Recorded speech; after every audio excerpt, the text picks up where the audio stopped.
Почитувани гледачи, ова се вестите на телевизија Здравкин во продолжение на станите на денот.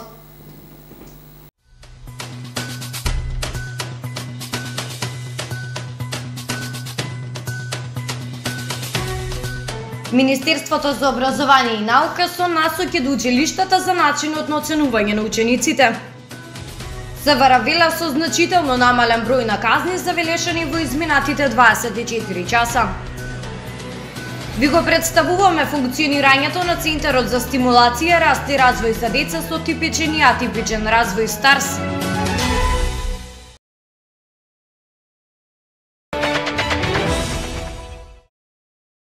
МОН денеска достави известување до училиштата за начинот на следење и оценување на учениците во услови на пандемија. За тоа како ќе се вршат проверките на знаење во основните и средни училишта во Велес гледате во продолжение.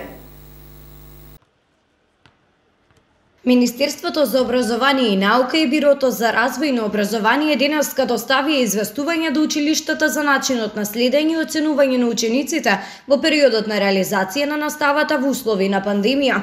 При формирање на оценката ќе се следат упатствата утврдени од Бирото за развој на образование на почетокот на учебната година. Наставниците туку имаат јасно утврдени насоки со кои ќе се заштити квалитетот на процесот на формирање на оценката. Во случаите каде што различни причини не може да се формира оценка онлайн, треба да се организираат индивидуални средби со овие ученици преку наставниците кои ќе ги следат нивните постигнувања и ќе ја формираат оценката.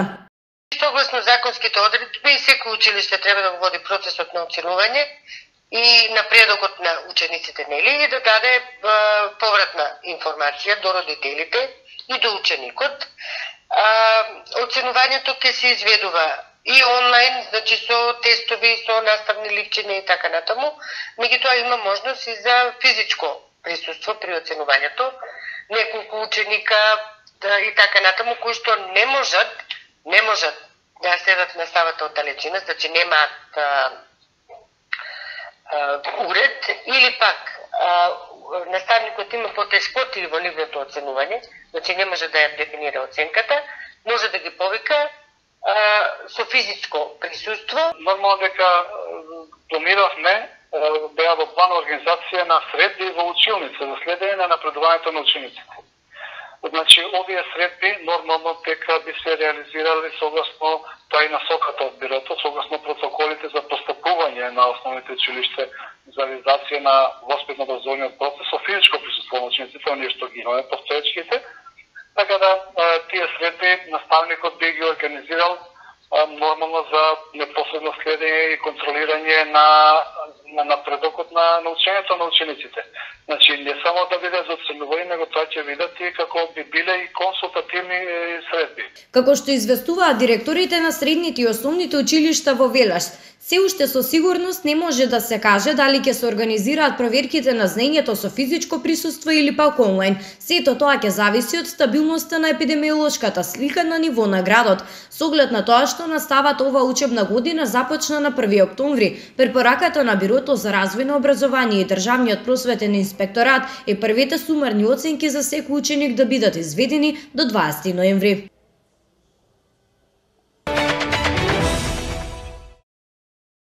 Во текот на изминатите 24 часа, полициските службеници од секторот за внатрешни работи Велес со значително намален број на казни. Само 38 велешани ќе платат казна за неносење заштитна респираторна маска. Цената на казната изнесува 20 евра, но доколку биде платена во првите 8 дена, истата се преполовува и е 600 денари. Надлежните апелираат до сите граѓани почитување на мерките за заштита. Инаку СВР Велес казни 23 лица во Кавадарци и 12 во Неготино.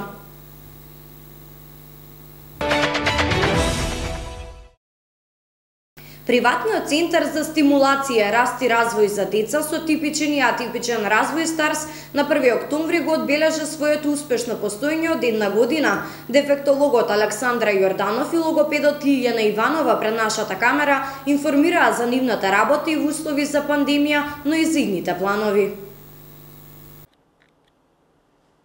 Приватниот центар за стимулација, раст и развој за деца со типичен и атипичен развој Старс на 1 октомври го одбележа своето успешно постоење од 1 година.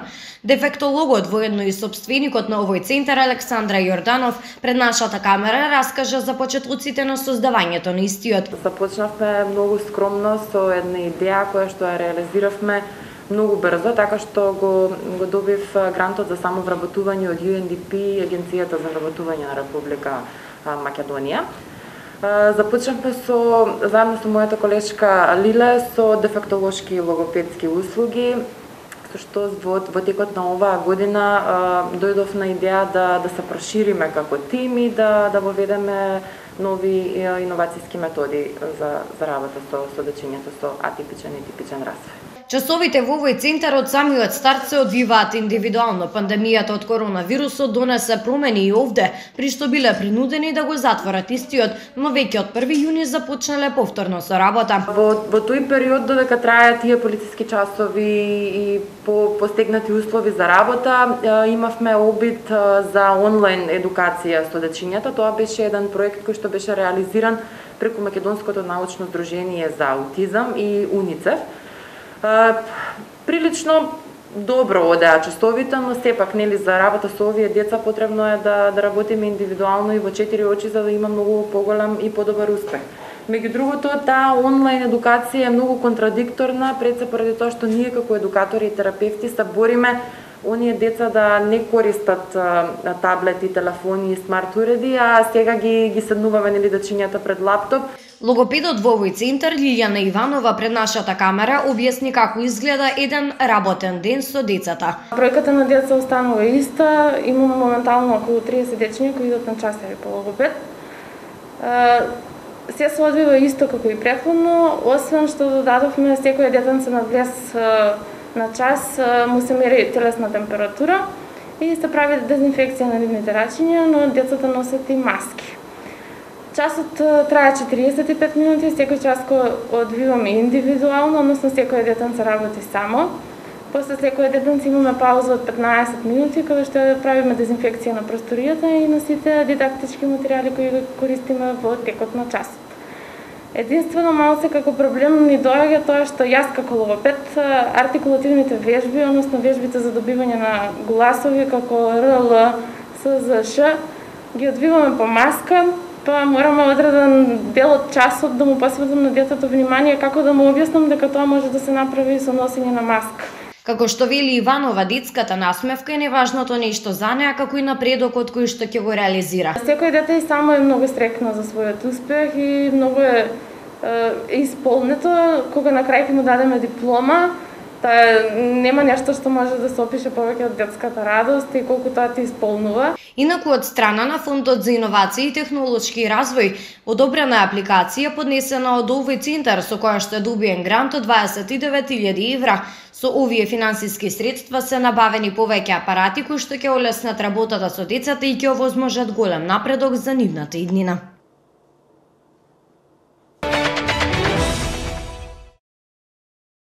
Министерот за здравство доктор Венко Филипче во изјава за медумите ја предупреди јавноста дека болничките капацитети брзо се полнат, а следниот чекор кој што преостанува после воведување на овие антикризни мерки е полициски час на територијата на целата држава.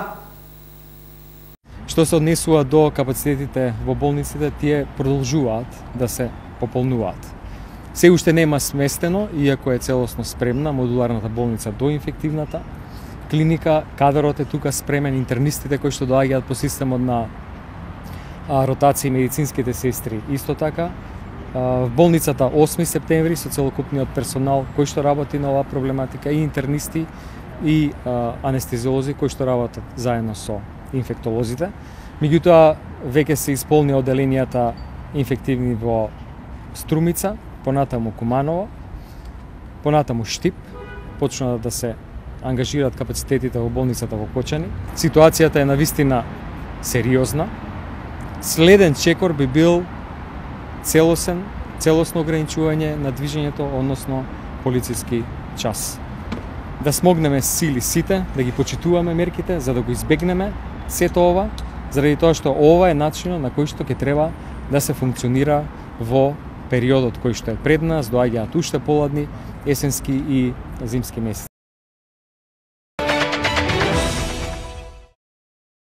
Министерката за образование и наука Мила Царовска потенцираше дека наставниците се најважна алка во целиот образовен процес.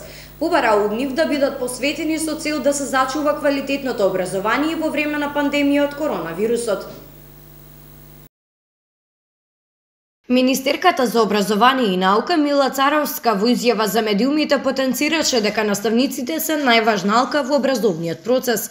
Посочи дека само со високо мотивирани наставници може да се создаде квалитетно образование. Ако заедно застанеме и покажеме дека сите наставници можат и знаат да се носат и со пандемија и да се грижат образовниот процес да продолжи во вакво време. Ако имаме наставници кои што велат да, ова е тешко, но ајде заедно да си помогнеме и да ги движиме работите напред. Наставници кои што не се плашат од реформи, наставници кои што денеска може да се соочат со фактот дека во светот не се употребуваат учебници, а кај нас се уште се врзуваме за учебник. Наставници кои што може динамички да следат промена на програмата. Такви наставници денеска има во нашата држава.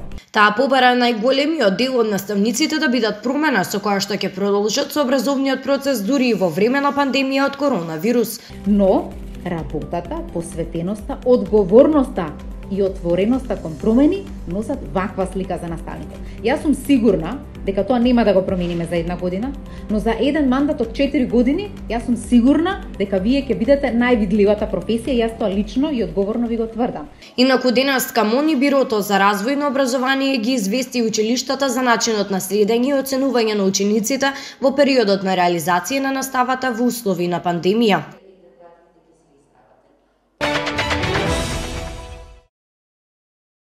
Целата нација во Ирска ќе биде затворена во период од 6 недели. Ова е првата европска земја која што се враќа во целосна блокада во среда на полноќ. Ново истражување покажува дека шансите да се заразите од коронавирусот на отворено се многу мали. Американскиот претседател Доналд Трамп бара од FBI да започне истрага против Џо Бајден. Светот денеска. Ирска е првата европска земја која објави дека се враќа во целосна блокада со цел да се запре ширењето на коронавирусот, а целата нација повторно ќе биде затворена во период од 6 недели. Премиерот на Ирска Майкл Мартин го објави ова во понеделникот вечерта, а блокадата ќе стапи на сила во среда на полноќ. Мерките кои ќе стапат на сила од среда на полноќ се едни од најстрогите во Европа и вклучуваат затворање на малопродажните објекти, освен за основните потреби, ограничувањето на патувањето на граѓаните на 5 километри од нивниот дом, а рестораните и баровите ќе можат само да доставуваат. Училиштата ќе останат отворени, а градежните работи ќе продолжат. Хотелите можат да останат отворени, но само за неопходни активности, пренесува Хрватскиот индекс.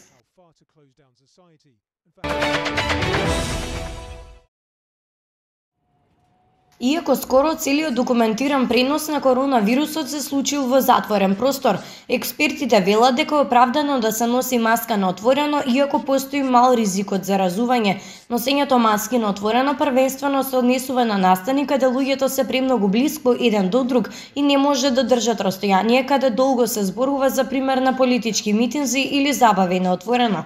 Од почетокот на пандемијата студиите главно потврдуваат зарази во затворени простории, како што се ресторани, куќи, фабрики, канцеларии, конференции и јавен превоз. Едно од 7000 студии објавени во април ја потврди заразувањето на отворено, а станува збор за двајца кинези од рурални области. Во студија спроведена на 25.000 случаи која што се уште не е разгледана, приближно 6% од случаите се поврзани со заразување на отворено, како што се спортски настани или концерти.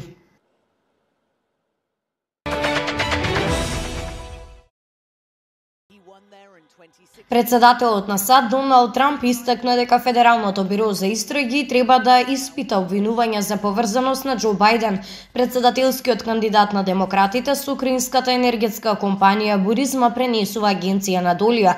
Трамп веднаш по сетувањето во Аризона, каде што пристигна за предизборната кампања, даде изјава за медиумите, подсетувајќи на веста во Нью Йорк Пост за епоштата на Хантер Бајден, синот на Џо Бајден. Трамп нагласи, FBI треба да поднесе се истрага за Бајден на таа тема. Не знам дали сега има истрага, но треба да се истражи. Може да го побарате директорот на FBI Крис Реј и да го прашате. Не требаше да се дозволи Бајден да биде кандидат, истакнувајќи дека по веста во Нью Йорк Пост, медиумите не пишувале за случајот, Трамп рече, медиумите не известува, но ова прашање, ова не е фер. Во веста објавена од Нью Йорк Пост на 14 октомври се тврди дека додека Бајден бил подпредседател, неговиот син Хантер Бајден имал врски со украинската енергетска компанија, извршил притисок врз Украина да го разреши јавниот обвинител што ја истражувал оваа компанија.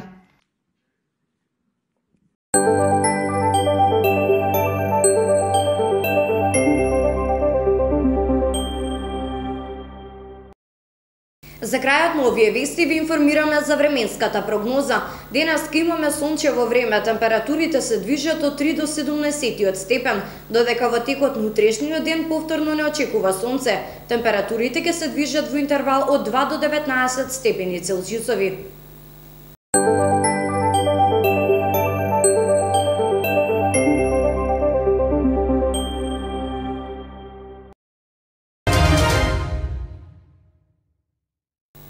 Почитувани гледачи, ви благодарам за вниманието. За повеќе информации следете на нашата Facebook страна Телевизија Здравкин и нашиот YouTube канал. Имајте пријатна вечер.